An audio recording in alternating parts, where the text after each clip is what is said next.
আগে মিনি ব্লগে তোমাদেরকে বলেছিলাম যে ষষ্ঠীর দিনকে রেডি হয়ে বেরিয়ে পড়েছিলাম।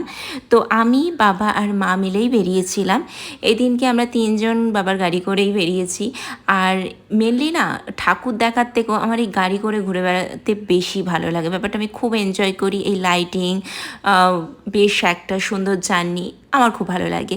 অনেক প্যান্ডেলই আর নেমে দেখিনি, দূর থেকেই দেখে চলে গেছিলাম।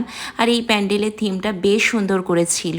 আর তারপর ফিরে আমাদের পাড়ার যেই পুজোটা হয় সেখানে গেলাম। সেখানে গিয়ে পুচকুটার সঙ্গে কিছুক্ষণ টাইম স্পেন্ড করছিলাম, যাকে আমি অনেকক্ষণ ধরে ভিডিওতে আনার চেষ্টা করছিলাম, কিন্তু সে আমাকে পাত্তাই দিচ্ছিল না।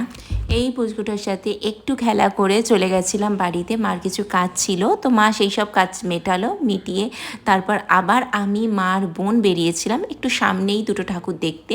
আর এই দিন বাইরে কিছু খাওয়ার প্ল্যান ছিল না, বাড়িতেই খেয়েছিলাম।